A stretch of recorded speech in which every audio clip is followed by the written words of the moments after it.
सखी मंगल गौरी, धरती अंबर सजारी, उतरेगी आज मेरे पी की सवारी। आरी कोई काजल लाओरी, मुहे काला टिक्का लगाओरी। एक प्रश्न है, पर्सनैलिटी के ट्रेट्स होते हैं ऐसा हमने सुना है। जैसे नंबर एक जो हम अपने बारे में जानते हैं, दूसरा है जो हम अपने बारे में सोचते हैं,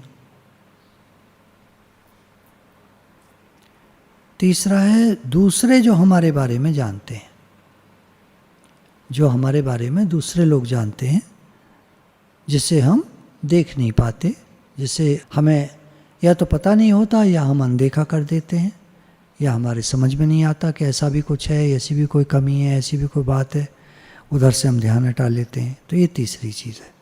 तो 3 बातें हुई, एक जो हम अपने बारे में जानते हैं, दूसरा जो हम अपने बारे में सोचते हैं, तीसरा जो हम अपने बारे में नहीं जानते, जो दूसरे लोग हमारे बारे में जानते हैं। अब भगवान की तरफ बढ़ने में हमारी जो ये पर्सनैलिटी के ट्रेट्स हैं, क्या ये बाधक हैं? और अगर हैं तो इसे कैसे सुधारें? क्या ये हमारे बस की बात है? तो देखो, लोग हमारे बारे में क्या जानते हैं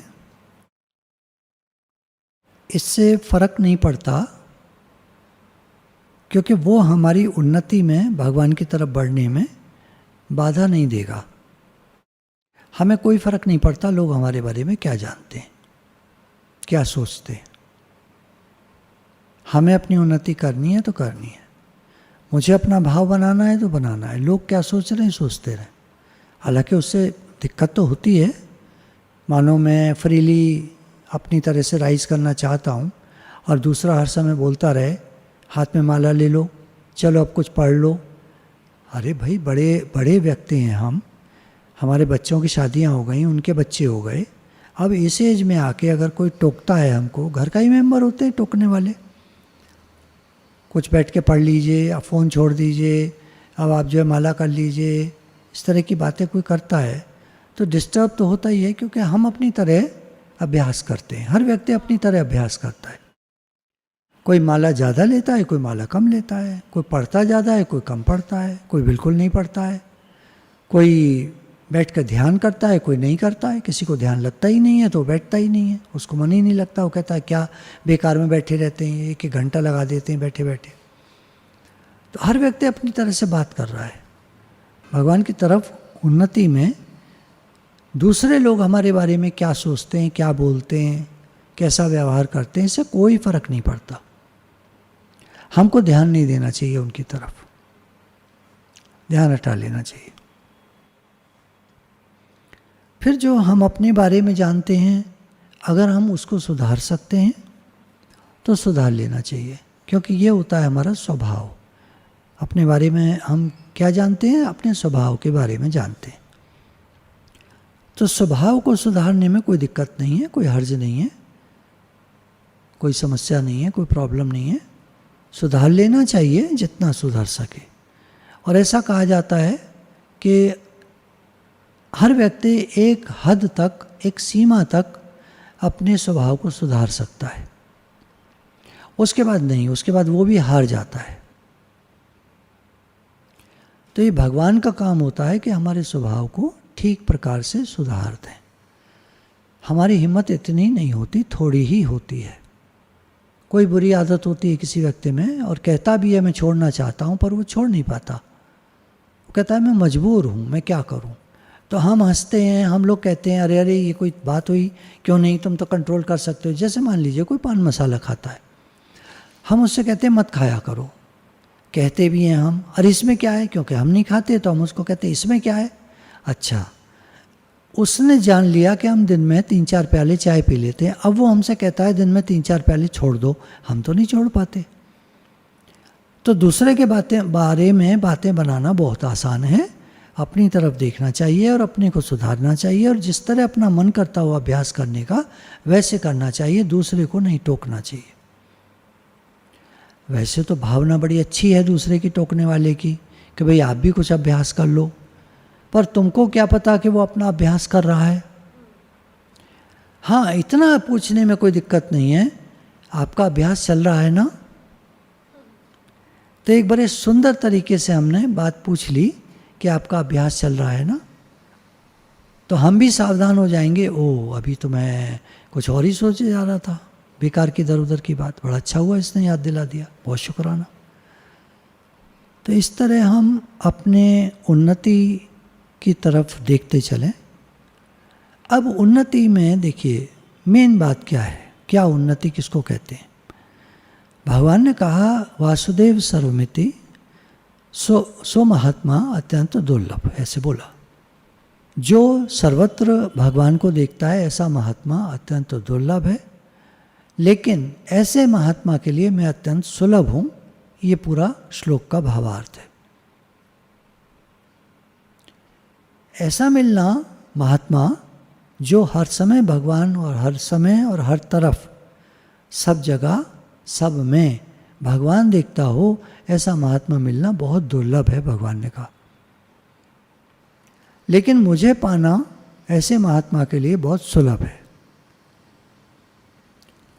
तो भगवान ने अपनी सुलभता कही कि मैं आसान हूं मिलने में, मुश्किल है वो महात्मा मिलने में जो मुझे सर्वत्र देखता है।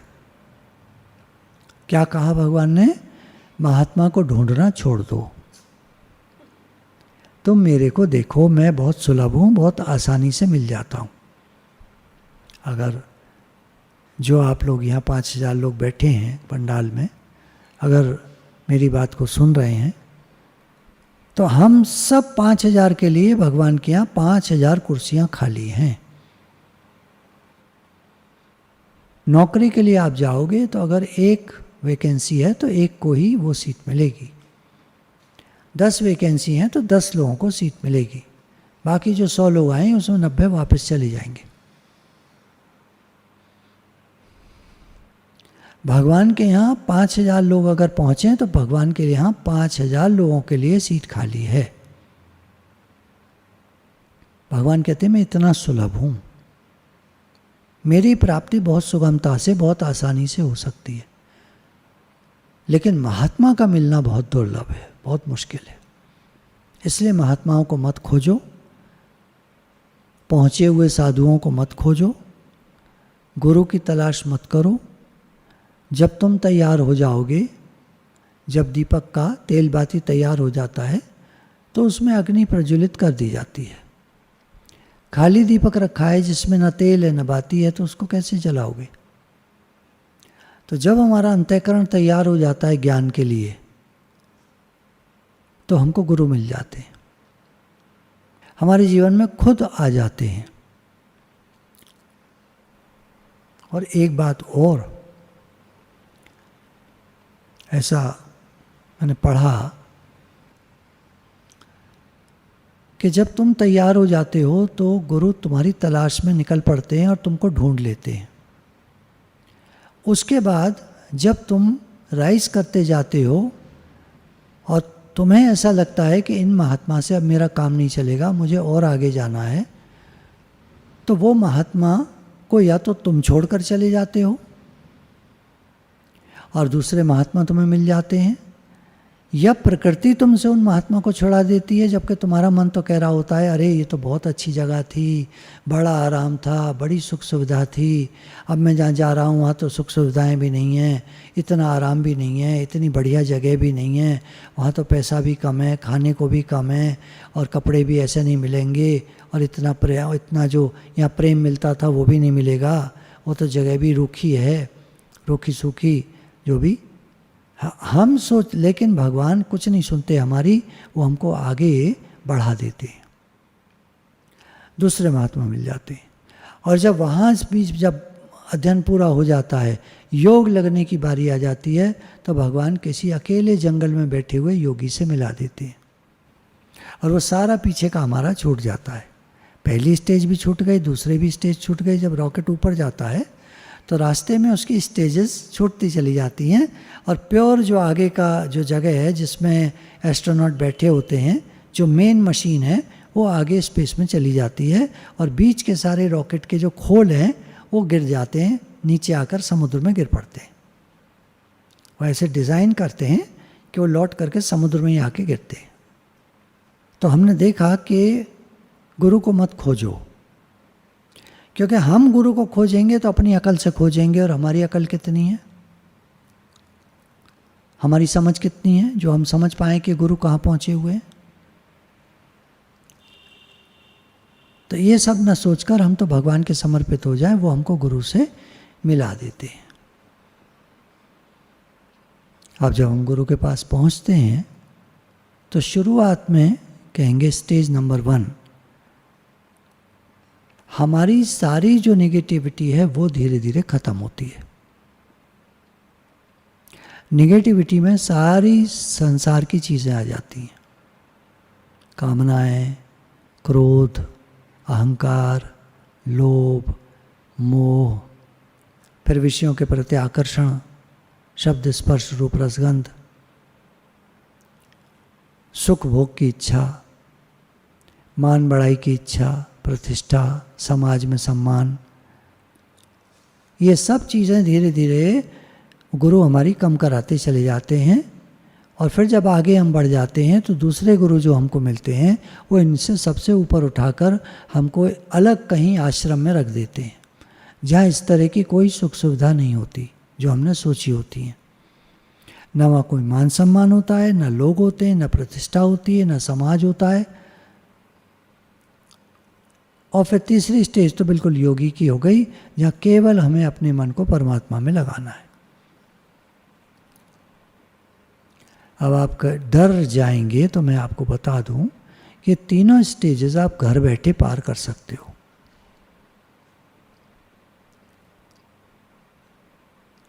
क्योंकि कौन महात्मा कहाँ ले जाए, कौन से आश्रम में ले जाकर डाल दे जहाँ ठीक से खाने को भी ना हो, रूखी रोटी मिले बस, तो चलेगा नहीं। तो आप घर बैठे भी कर सकते हो और घर बैठे योग लगा सकते हो। बस एक दिक्कत है, जो आपके घर में कुछ पागल लोग इकट्ठे हैं वो आपसे बोलना बंद कर दें। पागल किनको कहते हैं? जो संसारी लोग होते हैं। वो आपसे बोलना बंद कर दें कि कोई कारण बन जाए ऐसा, तो आपका योग घर बैठे लग सकता है। आप कोई कमरा तलाश लो, उसमें छोटे बच्चे, स्त्री और पागल जिनका दिमाग कम है, संसारी हैं, वो उस कमरे में ना आए। तो आप बिल्कुल हिमालय पे बैठे हो। अब आप कहते हो कि ये तो नहीं हो पाएगा घर पे, तो फिर आपको जाना पड़ेगा जंगल। फिर आपको यही तीनों स्टेजेस पार करनी पड़ेंगी। अब आप डिसाइड करो जाना है या घर में रहना है। आप कहोगे घर में रहना है लेकिन हो नहीं पाएगा, तो मैं कहूँगा वहाँ चले जाओ हिमालय पे, तो आप कहोगे वो हो नहीं पाएगा। तो फिर ऐसा करो, बस राधे राधे करो।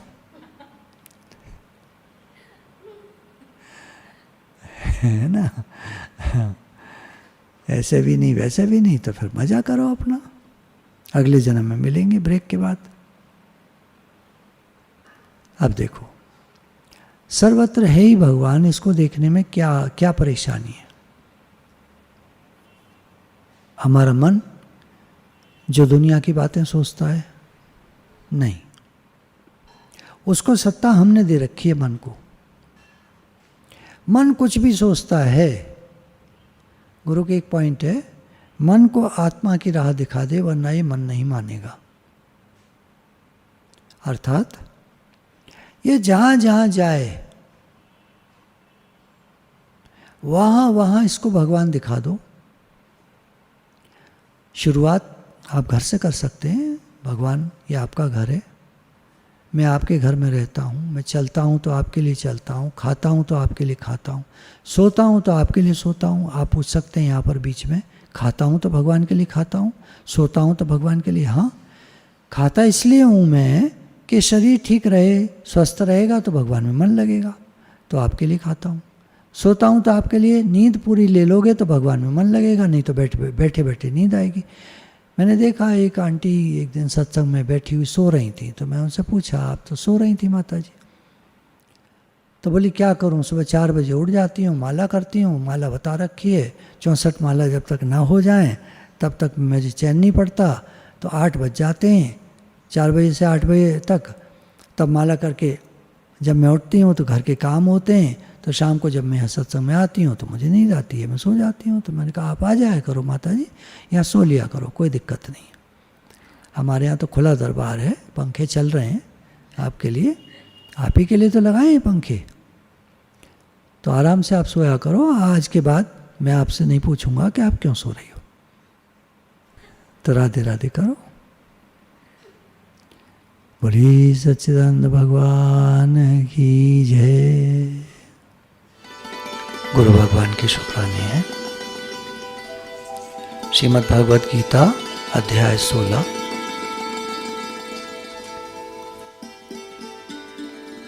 श्री भगवान बोले, भय का सर्वथा अभाव,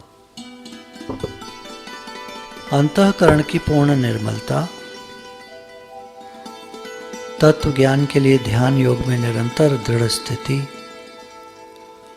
सात्विक दान, इंद्रियों का दमन, भगवान, देवता और गुरुजनों का पूजन तथा अग्निहोत्र आदि उत्तम कर्मों का आचरण, वेद शास्त्रों का पठन पाठन, भगवान के नाम और गुणों का कीर्तन, स्वधर्म पालन के लिए कष्ट सहन और शरीर तथा इंद्रियों के सहित अंतःकरण की सरलता।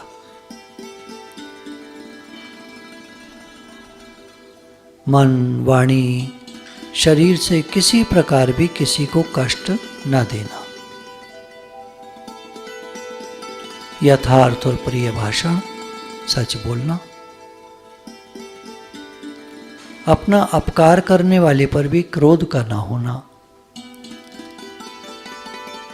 कर्मों में कर्तापन के अभिमान का त्याग, अंतःकरण की उपरति अर्थात चित्त की चंचलता का अभाव, किसी की भी निंदादि न करना, सब भूत प्राणियों में हेतु रहित दया, इंद्रियों का विषयों के साथ संयोग होने पर भी उनमें आसक्ति का न होना, कोमलता, लोक और शास्त्र से विरुद्ध आचरण में लज्जा और व्यर्थ चेष्टाओं का अभाव, तेज, क्षमा, धैर्य, बाहर की शुद्धि एवं किसी में भी शत्रु भाव का न होना, अपने में पूज्यता के अभिमान का अभाव, मेरा मान सम्मान हो, मेरी पूजा हो, नहीं। ये सब हे अर्जुन दैवी संपदा को लेकर उत्पन्न हुए पुरुष के लक्षण हैं।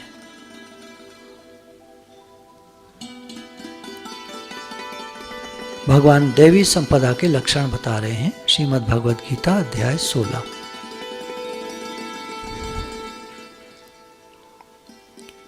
साधकों में जो गंभीर साधक हैं, नाम जप कर रहे हैं, खूब साधना कर रहे हैं, भगवान से प्रेम बढ़ा रहे हैं,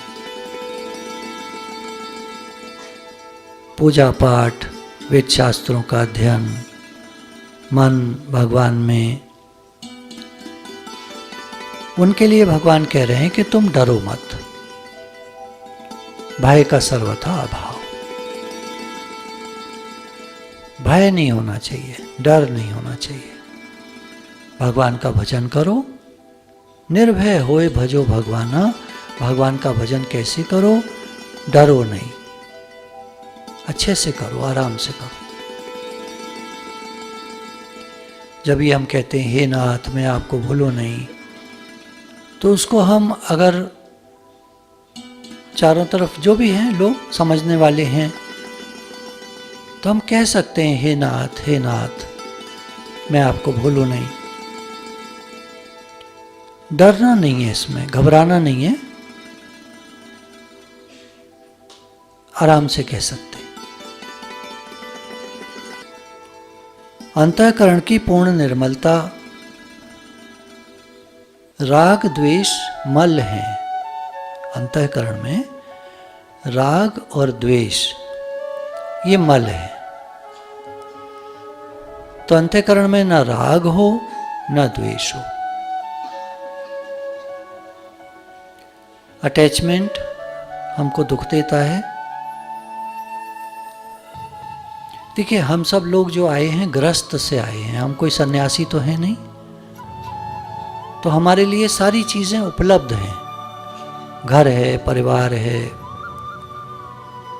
बच्चे हैं, सामान है, पैसा है, आपके पास सब चीज़ है, सब तरह की चीज़ें आपके पास हैं। तो ऐसे में हम लोगों का राग हो जाना स्वाभाविक है, नेचुरल है। चीज़ों में, व्यक्तियों में, हमारे जो लोग हैं, रिश्ते वाले, बच्चे हैं हमारे, तो हमारा राग हो जाता है उनमें। हमारे बच्चों को कुछ भी होता है तो हमारी धड़कनें बढ़ जाती हैं, घबराहट हो जाती है। कितना ही हम ज्ञान में हैं, कितना ही हम सत्संग करते हैं।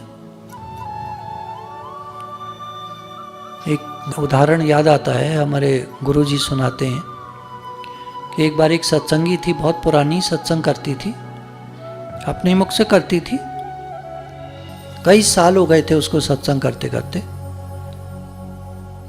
तो अचानक उसके पति का शरीर शांत हो गया और उसने बिल्कुल ऐसे दिखाया कि वो समता में है, बिल्कुल अपने आत्मा में स्थित है, कोई परेशानी नहीं, कोई दिक्कत नहीं। आराम से सत्संग किया, सत्संग करती रही। 13 दिन हो गए, 13वीं हो गई। समय के साथ उसको एक्जिमा हो गया। एक्जिमा होता है एक रोग जिसमें फूट करके शरीर से पानी निकलता है और वो लाइलाज होता है। एक तरह से इलाज हो भी जाता है, कम लोगों का होता है, वरना लाइलाज जैसा होता है। तो डॉक्टर को दिखाया तो उन्होंने कहा कि आपके मन में ऐसी क्या बात है जो आपने रोक ली। कोई आपके मन में बात रही जो आपने रोक ली, अब वो फूट कर निकल रही है। जो आंसू आंख से निकल जाते वो सारे शरीर से निकल रहे हैं।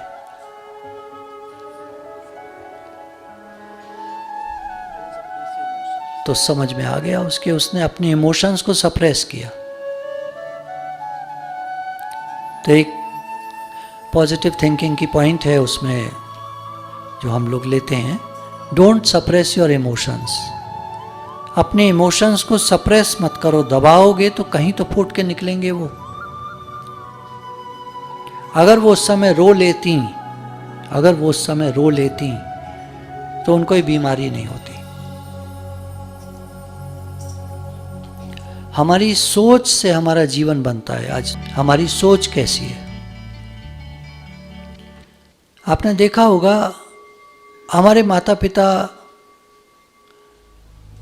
माँ या पिता या कोई और रिश्ते में कोई बड़ी हमारी, जैसे आप लोगों की सास या इस तरह, या हम लोगों के कोई दादा परदादा बहुत बीमार रहे।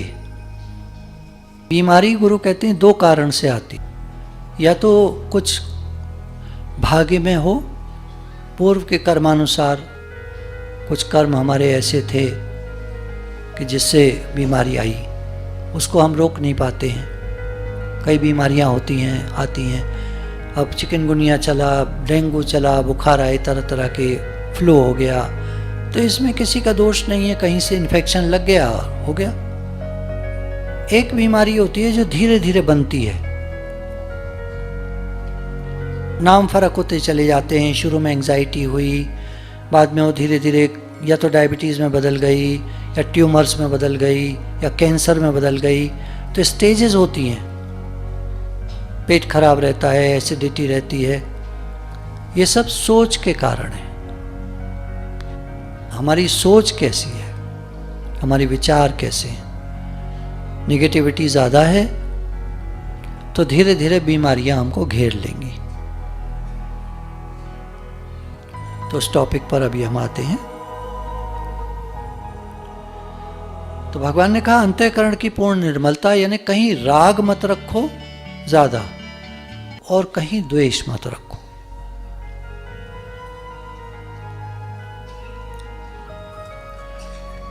राग भी दुख देता है, द्वेष भी दुख देता है। अटैचमेंट होता है ना राग, तो जरा भी कुछ होता है, जरा कोई हलचल होती है, छोटे बच्चे होते हैं बीमार हो जाते हैं, तेज बुखार हो जाता है, और माँ बाप के दिल की धड़कनें बहुत बढ़ जाती हैं, इसको कहीं कुछ हो ना जाए। सबसे पहला जो ख्याल आएगा, बच्चे को बहुत तेज बुखार है, बच्चा छोटा है, 6 महीने का है, 1 साल का है, अब कंट्रोल तो कुछ है नहीं ना, डॉक्टर कुछ कर सकता ना हम कुछ कर सकते। बड़ा बच्चा हो तो संभाल ले, कोई कह ले अपने मन की बात, उसको खिला लो, कुछ कर लो, दवाई और दे दो। अब वो छोटा तो कुछ कह नहीं सकता, कुछ बता नहीं सकता। तो कहीं ये डर जो है इतना ज़्यादा अंदर में हो जाता है, तो इसके लिए भगवान कह रहे हैं कि राग और द्वेष का अभाव। तो कैसे करेंगे? सेवा करेंगे, जो आगे आया कार्य है उसको करेंगे, दवाई देंगे, डॉक्टर को दिखाएंगे। जैसे एक नर्स पूरी सेवा करती है, पूरा कार्य करती है, लेकिन उसको कोई घबराहट उस तरह की नहीं होती। अब नर्स जैसे तो हम नहीं हो सकते, इतना तो अभी हम नहीं उपराम हो सकते, लेकिन हाँ ये धीरे धीरे हम सीख सकते हैं कि हालतों में, परिस्थितियों में उतार चढ़ाव जीवन में आते हैं, तो उसमें हम सम रह सकें, ये हम धीरे धीरे सीख सकते हैं। अंतःकरण की पूर्ण निर्मलता, अंतःकरण में कोई मल न रहे, राग और द्वेष न रहे। द्वेष को देखिए कितना जलाता है। मन में किसी के प्रति द्वेष आ जाए, घर में ही होते हैं हम लोग, एक घर में जब हम होते हैं तो किसी न किसी से हमारा द्वेष हो जाता है। जैसे कोई नई बहू आई मान लीजिए, अब जो पहले की जो बहू है, जेठानी है, उसको नई से द्वेष हो जाता है क्योंकि सास का प्रेम अब उससे ज़्यादा हो गया। उदाहरण है, हम लोगों का कहीं भी कोई हमारे मन के हिसाब से नहीं चलता तो द्वेष हो जाता है। तो ये राग और द्वेष दोनों डिस्टर्ब करते हैं माइंड को, दुख देने वाले हैं, परेशान करने वाले हैं, सोच को खराब करने वाले हैं, हमारी मानसिक सोच को खराब करने वाले। तत्व ज्ञान के लिए ध्यान योग में निरंतर दृढ़ स्थिति। हम सब भगवान से आए, भगवान के पास वापस जाना है। तो तत्व ज्ञान कहता है कि हम आत्मा हैं, परमात्मा से आए और परमात्मा के पास वापस जाना है, उनसे मिलकर एक होना है। तो उसके लिए हमको लगातार उधर ध्यान रखना पड़ेगा, अपने ध्यान को केंद्रित करना पड़ेगा अपने स्वरूप की तरफ, या जो हम हैं भगवान से आए। तो भगवान हे नाथ, मैं आपका हूँ, आप मेरे हैं। किसी भी तरह हमको हर समय भगवान को याद रखना है। मैं आत्मा हूँ जब हम कहते हैं तो परमात्मा की याद बनी रहती है। मैं आत्मा हूँ तो कौन हूँ, कहाँ से आया? परमात्मा से। परमात्मा और भगवान एक ही बात है, शब्द का फर्क है समझने के लिए। तो लगातार ध्यान हमारा भगवान की तरफ लगा रहे। कैसे लगा रहे? गुरु युक्तियाँ बताते हैं। हे नाथ, कहते रहो, बार बार अपने से कहते रहो, थोड़ी थोड़ी देर में कहते रहो, हे नाथ मैं आपको भूलूं नहीं, मैं आपका हूँ, आप मेरे हैं। सात्विक दान, फिर हमको जो जीवन मिला है, शरीर मिला है, इसके द्वारा अच्छे कर्म होते रहें। अच्छे कर्म क्या होते हैं? भगवान को याद रखकर सबके हित के लिए किए जाने वाला कर्म अच्छा कर्म है, निष्काम कर्म है, सात्विक कर्म है। मेरा जीवन सबके लिए। तो सात्विक दान हुआ, देना रूप क्रिया सात्विक, जिसमें भगवान याद रहें। हे नाथ, आप मुझे याद रहें, आप मुझे प्यारे लगें और मेरे शरीर से सबके हित का कार्य होता रहे। उदाहरण लेते हैं। अब ये हॉल ऐसे ही तो तैयार नहीं हो गया, एक टीम लगी होगी पूरी। उस टीम ने पूरी मेहनत की, किसके लिए? अपने लिए। उनको क्या मिलेगा? हमारे लिए, सबके लिए। तो हम सब के लिए उन्होंने इसको तैयार किया, यानी ये सेवा हुई उनकी, निष्काम सेवा हुई। ये सात्विक कर्म हुआ उनका कि उन्होंने पूरा सत्संग भवन की तरह इस हॉल को तैयार किया, जो काम आता होगा पार्टियों में, शादियों में, किस तरह जैसे भी काम आता होगा। तो पूरी टीम ने इसको तैयार किया, सत्संग भवन का एक रूप दिया, चारों तरफ भगवान की फोटो लगाई कि जिधर भी देखो तो हमारा भाव बने, भगवान की याद आए, उसको पढ़ें तो भगवान की याद आए, भगवान से प्रेम बढ़े। हे नाथ आप कृपा करो, ऐसे लिखा है ना, हे नाथ मैं आपको भूलूं नहीं, तो हमें भगवान की याद आएगी। जैसे इधर लिखा है शरीर का समय आ गया तो फिर मोहलत नहीं मिलेगी जरा भी। तो जो याद करना है भगवान को अभी कर लो। तो पढ़ करके कहीं तो माइंड में जाता है ना, सच्ची बात है। जब अंतिम समय आएगा शरीर का तो मोहलत नहीं मिलेगी, बिल्कुल किसी को जरा भी समय नहीं मिलेगा।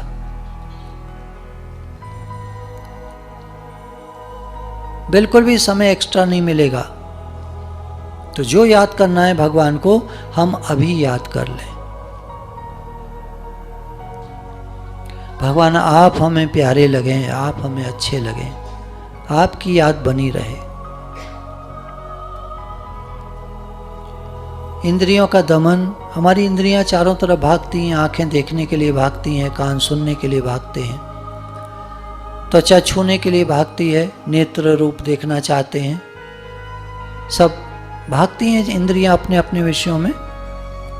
भगवान कह रहे हैं धीरे धीरे करके एक आदत बनाओ कि उधर से हटा करके मेरे में लगाओ। धीरे धीरे करके अपनी इंद्रियों को हम समेटें। बाहर भागती हैं, हम लोग ग्रस्त में रहे तो आदत है इंद्रियों को बाहर भागने की, तो अब उनको समेटना सीखें। नाम जप से क्या होता है, हमारी इंद्रियां सिमटती हैं। हम माला लेकर बैठ गए, जितना हमारा नियम है, 1 घंटे के लिए बैठे हैं मान लीजिए, तो 1 घंटे के लिए इंद्रियां हमारी सिमट गई। भगवान, देवता और गुरुजनों का पूजन, भगवान का पूजन, देवताओं का पूजन, गुरुजनों का पूजन, इनको श्रेष्ठ समझना, इनके आगे हाथ जोड़ना, अपने अहंकार के शीश को झुकाना। झुकना आता है, नम्रता आती है, दैन्यता आती है, दैन्य भाव आता है, जो भगवान से मिलने के लिए जरूरी है, अच्छा है।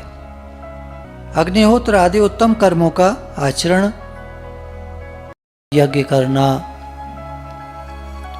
देना रूप क्रिया, गाय के लिए रोटी, चिड़ियों के लिए दाना, पानी, कहीं भी छत पर थोड़ा सा आप रख सकते हैं, किसी प्लेट में बना लीजिए, एक प्लेट, एक कुछ बर्तन, पानी रखा है, दाने रखे हैं, जैसा बन पड़े थोड़ा सा डाल दिया। खाते रहते हैं दिन में जब उनको भूख लगती है। गाय अवेलेबल हैं, अगर मिल जाती हैं तो रोटी दे सकते हैं। अतिथि आए तो उसका सत्कार कर सकते हैं।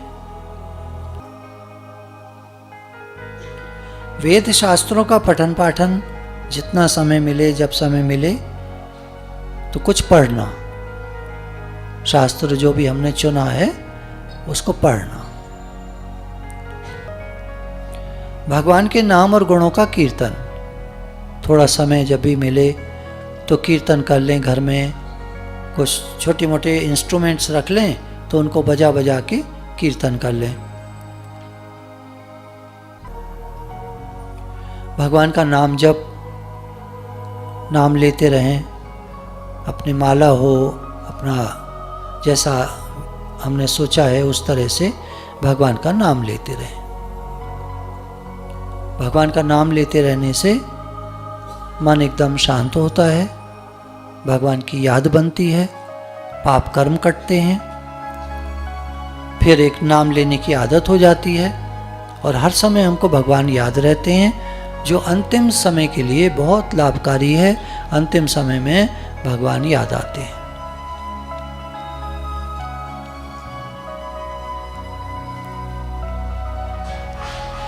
एक संबंध भी बना लेते हैं हम भगवान से, जैसा हम चाहें वैसा संबंध बना लेते हैं और फिर बार बार कहते रहते हैं, हे नाथ मैं आपको भूलो नहीं, मैं आपका हूँ, आप मेरे हैं।